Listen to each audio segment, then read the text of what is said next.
Today we're unraveling a story that many of you may not know. How the legendary rapper Tupac Shakur became close with a street kingpin by the name of Moneybags, and how this friendship led to Tupac getting involved in a shootout. Tupac Shakur, known to the world as a rap icon and a voice for the oppressed, wasn't just another rapper trying to make a name. His life was a complex web of artistry, activism, and street connections that ran deep. One of these connections was with a man named Eric Smith, better known on the streets as Moneybags. A feared and respected figure in New York's underworld, Moneybags wasn't just any street hustler. He was a man with a vision, much like Tupac. So how did these two giants from different worlds cross paths? Moneybags, aka Eric Smith, first met Tupac around the time he was playing the role of Bishop in the classic movie Juice. This wasn't the Tupac we all know with the bald head and bandana. Tupac was in character, rocking an old-fashioned look for the role, which didn't exactly impress everyone in the streets. When Eric tried to introduce Tupac to his cousin Homicide, aka Hummo, not to be confused with Hummo, the alleged shooter of 50 Cent, he wasn't interested in Tupac initially. He looked at Tupac, saw the haircut, the jewelry, and dismissed him as a country dude trying to fit in. Homicide wasn't the type to get along with most rappers. He embodied the street life, and Tupac just didn't fit that mold in his eyes. But Eric? He saw something different. He saw the fire in Tupac's eyes, that drive, that vision. He believed in Tupac so much that on their way out of town, he tried to get Homicide to listen to one of Tupac's tracks, a song featuring Stretch. But again, Homicide wasn't interested. To him, Tupac's music was too militant, too activistic. He preferred music for the streets.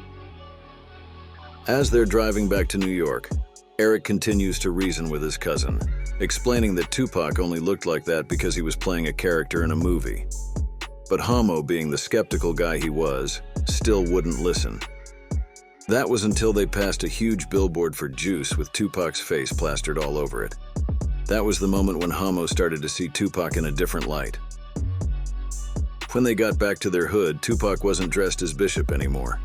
He was just himself chilling on the block. That night, Tupac, Eric, and the rest of the Young Guns crew hit the club. And this is where things started to change. Homicide began to see that Tupac was more than just a rapper. He was real, someone who lived by a code and stood by his people. As time passed, Tupac and Homicide grew closer, realizing they had more in common than they initially thought. Homo noticed Tupac and Eric were very similar. Both shared a vision to unite the streets and fight police corruption. Eric and Homo could see Tupac's loyalty to his friends, and Tupac never hesitated to show how much of a loyal friend he was. As we know, later in life, this characteristic would have tragic consequences. One day, a member of the Young Guns is jumped by some dudes from the Lost Boyz. Moneybags, Stretch, and Tupac didn't hesitate. They rolled up and shot up the Lost Boyz' hood in retaliation. After the shootout, Tupac gained a lot of respect amongst the Young Guns. Realizing Tupac was going the wrong way, Eric called him and told him to focus on music and leave the street life alone.